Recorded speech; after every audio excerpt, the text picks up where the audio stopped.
All right, hello everyone, and peace of Christ to all of you. Today our topic is very simple and need some listening. You know, always we hear, even in our churches, that Muhammad is descendant from Ishmael. The reason for this ignorance, there was a book written a long time ago, and that book claimed that the Arab are descendant from Ishmael. This is not biblical, it's not from the Bible. This is from one person who created this lie, and then the rest are just copy and paste. Copy and paste tradition is very well known, and sadly we as a Christians, we are the same as the Muslims. We copy paste too. I'm wondering how many of us, when a priest he say that the Arab are descendant from Ishmael, how many of us ask him, where do you get this from? What is exactly the reference for this? Is that a biblical thing? This is all goes to the 10th century when one person he wrote a book and then the rest just carry on. However, the word Arab, it is not even a name of a nation. When we say Arab, we mean people who live in the desert. The word Arab is coming from the Aramaic language. Aram is a person who live in hills, in the top of mountains. So the Aramaic are people of mountains. The Arab are people of the desert. You see, in the old days, the names have a reason. And today it should not be a different. I mean, we give names to identify object or even a person. So when we say someone is an American, well, American whoever carries citizenship of America, but doesn't mean that American is really an American, which means he is really from America. As an example, me myself, I'm not born in America. I am an immigrant, but yet I have an American passport. So who live in America, they call him American. If he is a citizen, he have the rights of a citizen, they call him American. But in fact, not everyone who live in America is an American. Whoever live in the desert, they call him Arab. It doesn't matter who is he. It doesn't matter even what language he speak. And then we go to what is called Arabic. Arabic is not a language by itself. Arabic is born of many languages. Or what we call Arabic language is a collection of Ethiopian words, Aramaic words, Hebrew words, and Persian words, etc. And those many languages they merge together, and then they made a new language. But the fact it is not really new. It's just using the old. And as everywhere, the local they have their own dialect. If you notice, when Muhammad he was speaking about Allah sending him the Quran, and Muhammad, in order to cover himself, he cannot recite the old verse twice correctly. So he come with this new lie saying that Allah he sent him the Quran in 7 letters. If you ask a Muslim or Muhammad, he will say to you, the 7 letters are 7 dialect. And you will notice here that Muhammad he used the number 7. And there is no way the Arab they have 7 dialect, which mean the Arab in the desert they have thousands of dialect. What 7 dialects? Actually, if you go right now in the Middle East, you will find that every city have its own dialect, and not only every city, it can be even every territory of the city, it speak differently from the other side of the city.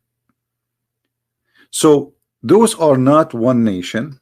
Those Bedouin, they are from many different places, and I believe that there's a huge influence, or let us say inheritance, of people who they are coming from India or Pakistan today into the Middle East. If you look at the pictures as an example, this is the Prince of Qatar today, the one who is ruling Qatar. If I say to you this guy from Pakistan, you will believe me, right? Is that correct? Actually, he look 100% Pakistani. This is his father. He is a Pakistani, isn't he? Now, if we go and look at the map, you will find that those, Pakistan is really close to us. It's just a few hours by ship, and you will be in Pakistan. And that explains a lot about all the ritual practice which happened around the Kaaba. Around the Kaaba, people did dress like Hindu. They have a sheet. They show one shoulder. They shave their head. They wear a sandal. They have a black stone, and they go around it. You understand me? Arab is whoever live in the desert, they call him Arab. And the one who gave them the name is the Aramaic. If the Aramaic now exists in America, and you live in Arizona, they will call you Arab. You live in Las Vegas, they will call you Arab. All right? However, this is not really our topic, but just to give you an idea, little bit about what we will talk about. The problem is, because of the copy-paste method, the Christians, they start carrying words and they spread it even through those who they are ministers and priests. I found this is online. A Muslim guy, he made this. Descendant of Abraham. Adam, Noah, Abraham, and then Isaac, Ishmael. And then he put on the side religion date. Hinduism, Moses, the Torah, Jesus Christ. And suddenly he made a line all the way from Ishmael to Muhammad. But you see, you will not find anywhere in the Quran where it says that Muhammad is coming from Ishmael. I mean, how that is missing in the Quran? You know what I mean? Like, who is a Muslim want to show me one verse in the Quran that says Muhammad is from Ishmael? How come in the Quran give us details? Jesus is the son of Mary. Ishmael is the son of Abraham. Jacob is the son of Abraham. But where is Muhammad, the descendant of Abraham? Where in the Quran it says that? And here we need to ask ourselves a very simple question.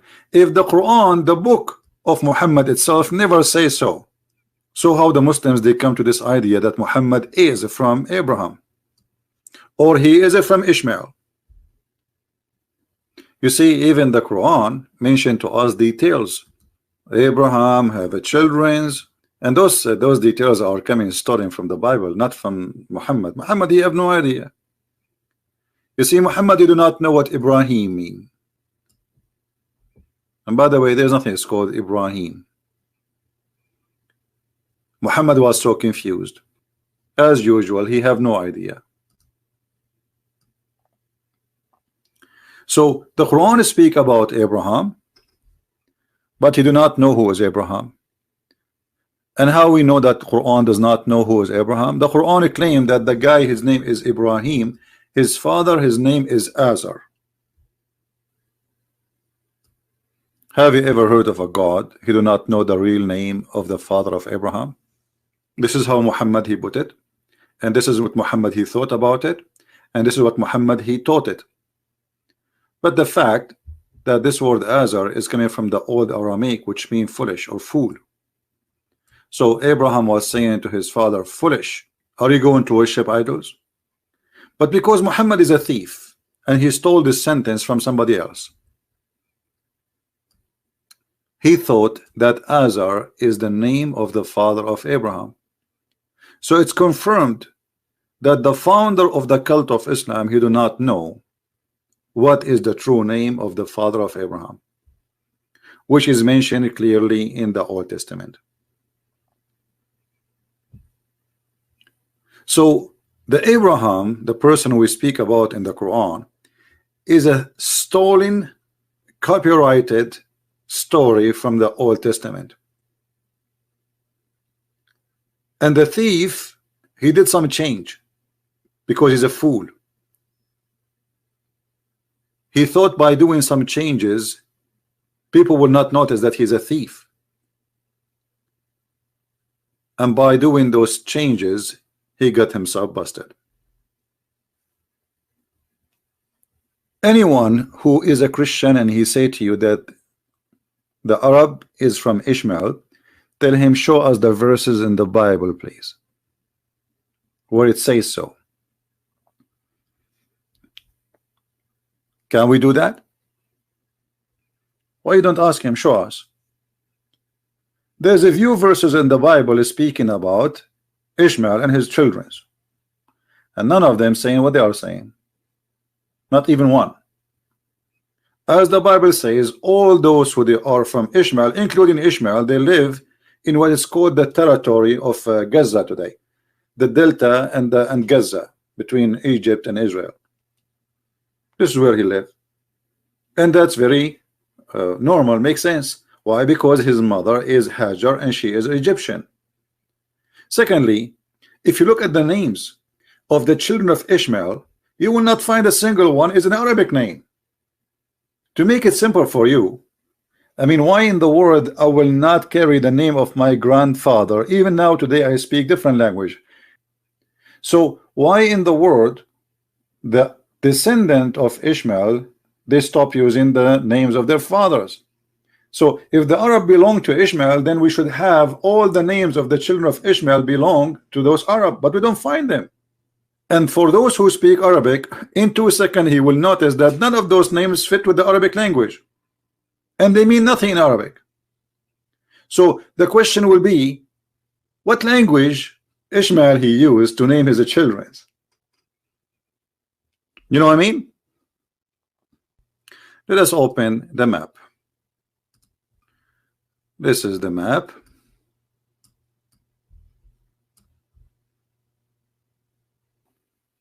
So now, you know, if you go and study the Bible carefully, you will find that the children of Ishmael, all of them, they came and live in this territory. Let us draw a line so people can see with us what we are talking about.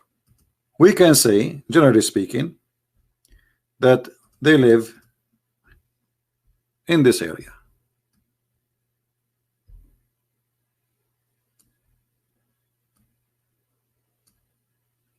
That's it. They did not go anywhere, and obviously the mother Hajar herself, she is from there. This is why she came back to where they belong. Abraham, he sent his wife, he said to her, you are free to go anywhere you want, and she went out with her son. And it's very normal for a woman to go back where she is coming from, and she is an Egyptian, and the Bible says that clearly. And this is Egypt here. This is the border of Egypt. Cairo is less than maybe 200 miles away. People who live in the desert here are called Arab for a very simple reason, because the word Arab means desert. Any desert, anyone who live in the desert, he is Arab. So if you live in the desert of Syria, in this area, or Iraq, you are Arab. If you live in the desert of Saudi Arabia, you are Arab. If you live in the desert of Arizona, you are Arab. Arab is not an ethnic, it's not a nation, and they don't have one father. Even in Islamic books, they confirm that Ishmael, he learned Arabic. If you have my book, The Search of Allah, you will find the Muslims agree that Ishmael, he learned Arabic, according to them, at the age of 14. So how the father of the Arab learning Arabic from the Arab? Do you understand what I'm saying? If I go right now to China and marry Chinese, and I learn from the Chinese, how that in the world will make me the father of the Chinese? That will be the most silly, stupid thing ever to say. Always the son belonged to his father. So if Ishmael is from Abraham, that means Ishmael consider himself Abrahamik, and that explains all the names we see, which is descendant from Abrahamic, not from Arabic or anything. All the names which is sound like Hebrew, because Hebrew itself is born of the Abrahamic. Hebrew is just a new language of the Aramaic language. This is why when you pray, all of you, and the Muslims, they copy that from the Hebrew, and they copy it from the Aramaic. When they end the prayer, they say Amin. You will see that the Christians, Muslims, Jews, they say Amin. But this is because of the theft of Muhammad. Otherwise, this has nothing to do with the Arabic. This is an Aramaic word. Additional to all of this, remember that Moses in the Bible, he did marry a Bedouin woman. Moses. I never heard of priests saying that Moses is the father of the Arab. I mean, let us say for the sake of argument, somebody will say that Ishmael, he married an Arabian woman. Okay, well, Moses married an Arabian woman. Bedouin. This is what Arabian mean, a Bedouin person. You see, if you go to the Quran, if you go to the yellow pages of Muhammad, you will find the following. The Quran called the Bedouin Arab. All those verses are mentioning the word Arab. What does that mean? Bedouin. Do you see it? This is the translation, but in Arabic it says the Arab. In the translation is coming as the Bedouin, because this is true. This is what it is. Those who live in the desert. You know what I mean? Same as the word Bedouin. This is an Aramaic. Bedu.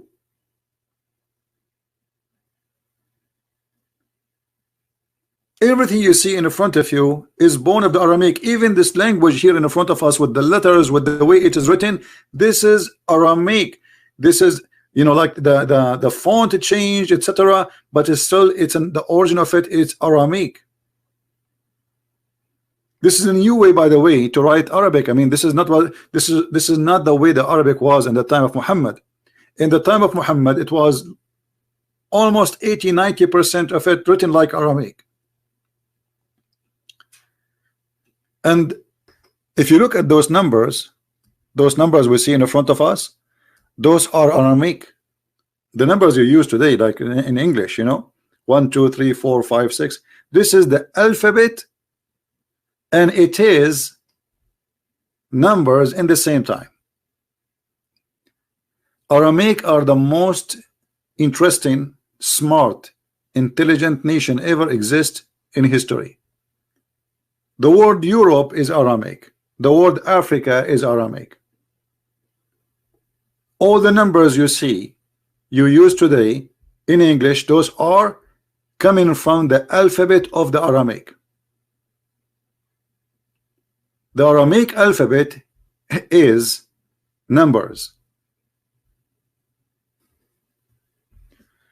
Maybe not too much clear, but you see, the alphabet you are using today, the numbers you are using today are the alphabet of the Aramaic.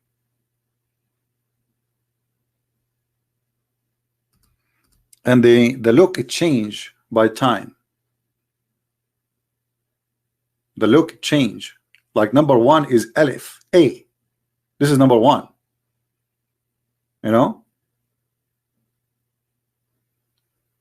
Number 1, number 2, number 3, number 4, number 5. So this is an alphabet which is contain numbers at the same time. This is why you know, if you remember, in the Quran we have words which Muslims cannot understand.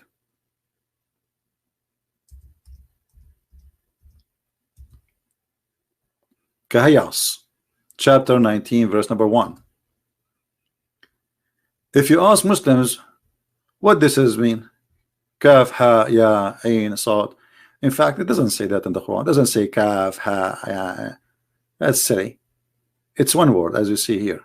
It is just one word. Kahayas. What does that mean? They don't know. Allah knows best. And they start guessing. Everyone give you his own guessing.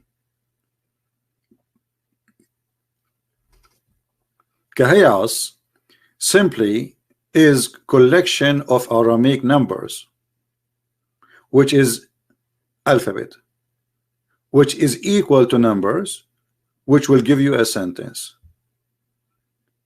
I mentioned to you before that Kahayas is a biblical sentence. Here you see those are the Arabic alphabet, which is born of the Aramaic. Letter A is equal to 1, letter B equal to 2, etc. So from the letter 1 to the letter 10, yeah, the numbers are equal to its position by order. So letter A is equal to 1, letter B is equal to 2, letter G is equal to 3, etc. And then the last letter in the number 10, the letter number 10, yeah, is equal to 10. Then right there after that, the letter number 11 will be double of the previous number before it. So letter number K or K is equal to 20, which means we add just 10 to every number to follow. So now L is equal to 30, M is equal to 40, etc. until we arrive to the letter number 20.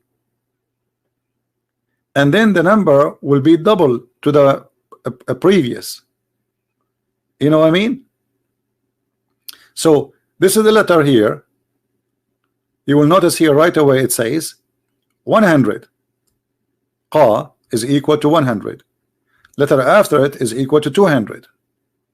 Letter after it is equal to 300, etc. until we arrive to 1000. Okay, what does that mean exactly? If we go back to Kahayas, we can take those numbers and we will see what they are equal for. This is letter Ka equal to 20. Now where is the letter Ha? Letter Ha is number 5. Where is the letter Ya? Is equal to 10. Where is the letter A? Is equal to 70. And then the last letter is Sod or Sa. All right, and this is Sa. So if we calculate those letters together, the total will be a number which is equal to the sentence, which is saying, actually let us show it to you in the screen so you can understand it better. I will put the letters next to each other.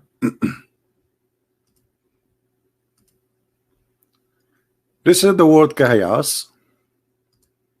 Equal, K is equal to 20, Ha is equal to 5, Ya is equal to 10, A is equal to 70, and then Sod, Sa is equal to 90. Total is 195. The word the Messiah by letters is equal 1 plus 30 plus 40 plus 60 plus 10 plus 8, and every number is equal to what? To the alphabet, to the letters. This is the word al-Masih, equal to 149. Kahayas is equal to 195. The word Ilahi, which means my God, is equal to 1 plus 30 plus 5 plus 10, 46. Kahayas mean Al-Masihu Ilahi, which mean the Messiah is my God, 195.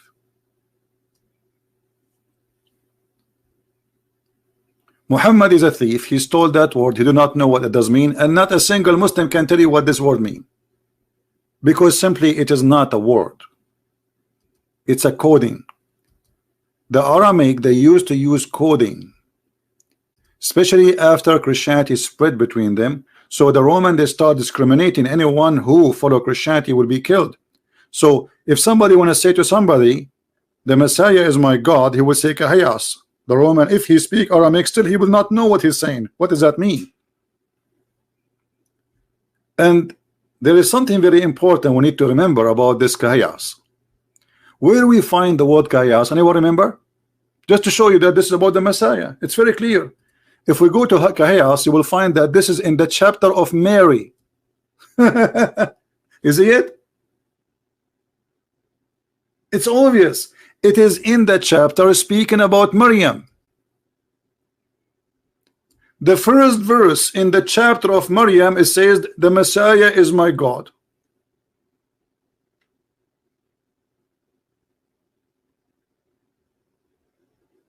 Do you see it? So a clear evidence. Actually, everything in front of us is making it clear that this is about the religion of the Jews, and this is about the belief of the Jews, and this is about the God of the Jews. I told you 1,000,000 times that the names in the Quran, all of it belong to the God of the Jews. When a Muslim he say Ishmael, do a Muslim knows who is a Muslim will tell us what Ishmael mean? Didn't know.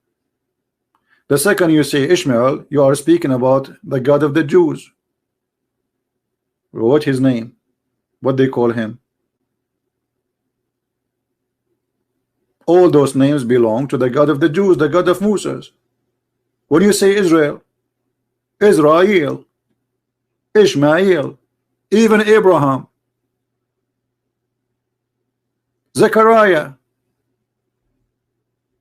all of those names are summaries of the God of the Jews.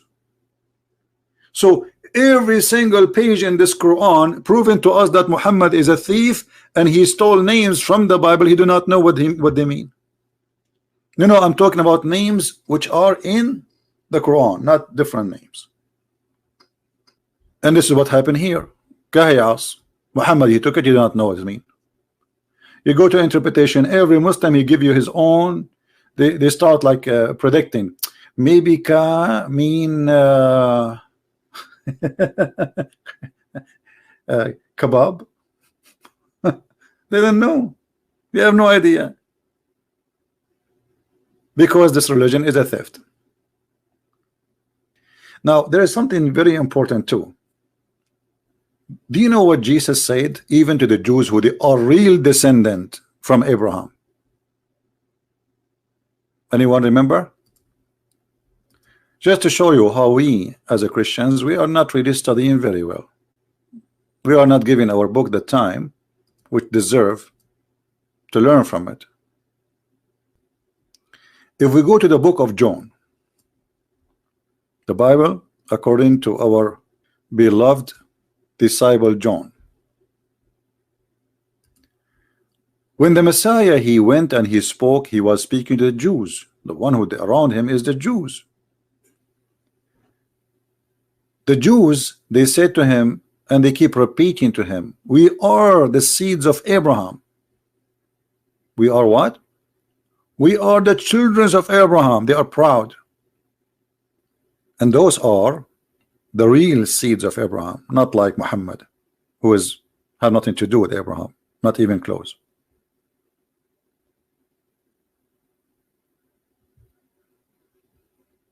They said to him, are you greater than our father Abraham, who died, and the prophets who have died? Because the Messiah he said, whoever keeps my words shall never see death. Who are you making yourself? Yeshua said to them, if I glorify myself, my glory is nothing. It is my Father who glorify me. He of whom you say he is our God, and you do not know him, but I know him. And if I had said that I do not know him, I myself would have been a liar like you. But I do know him, and I keep his words.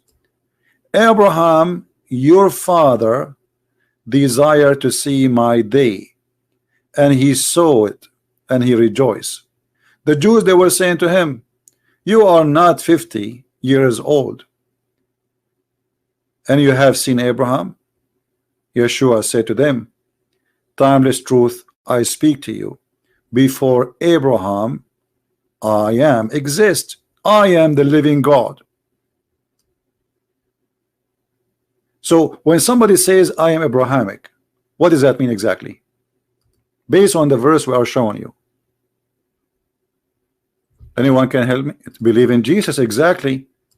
To be Abrahamic is to be as Abraham. He rejoiced when he saw the day of Jesus. is not just someone, he is descendant from Abraham. Jesus said to them, well, if you are from Abraham, then do the work of your father.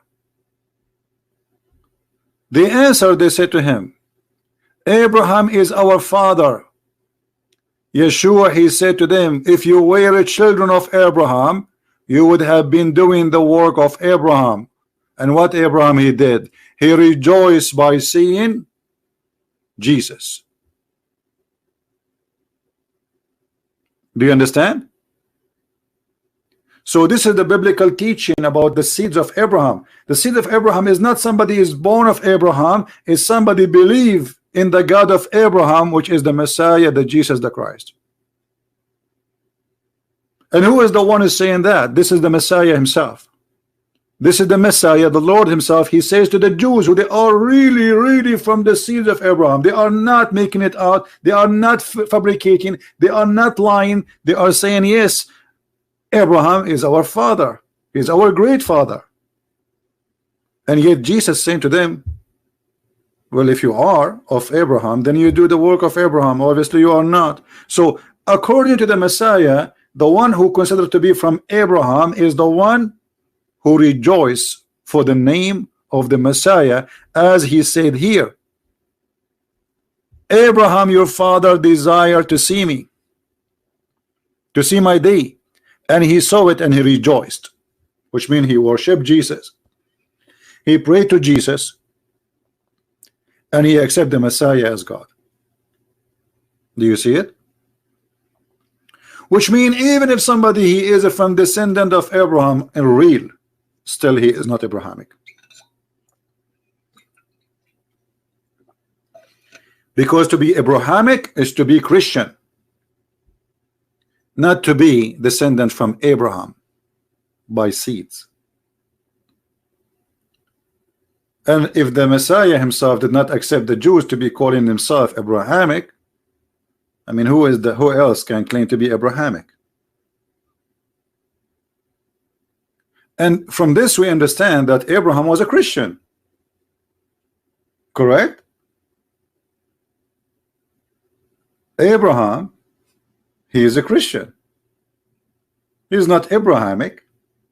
He is just a Christian like us. What Abrahamic mean? Following, believing in the same God of Abraham. Well, this is the God of Abraham, the Messiah. Abraham, your father, he desired to see my day. And when he saw it, and we know the Old Testament speak about God, the Lord, he came to Abraham as a man in the flesh. And the Muslim, they say to you, where in the Old Testament it says that God became as a man. And you will see here the Messiah said, before Abraham would exist, I am the living God. And yet they say to you, where Jesus says, I'm God.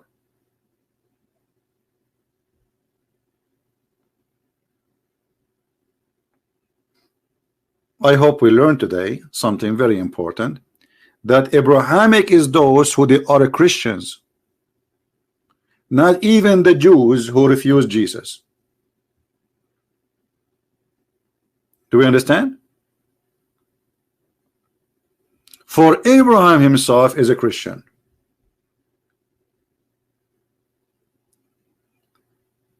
And to be Abrahamic is to do the work of your father Abraham, not to be Abrahamic by name, not to be Christian by name.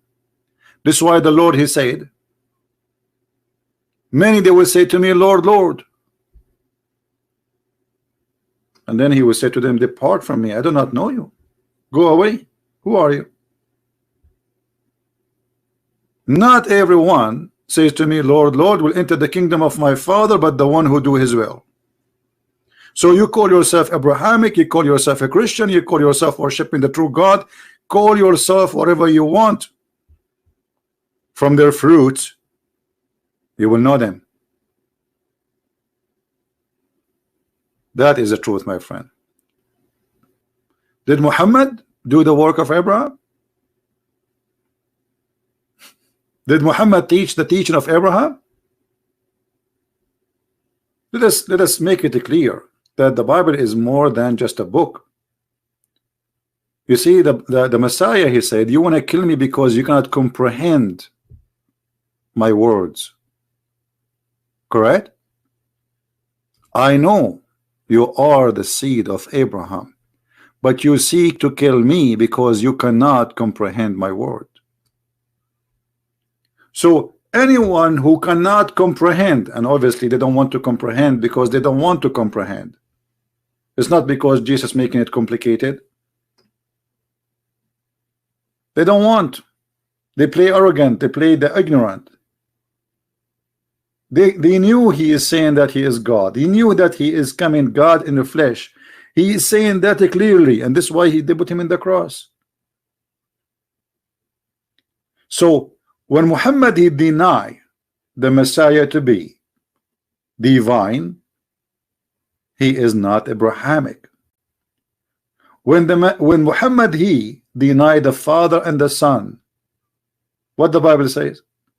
Who is the liar? The liar, the Antichrist, is the one who denied the Father and the Son. You see, the Quran is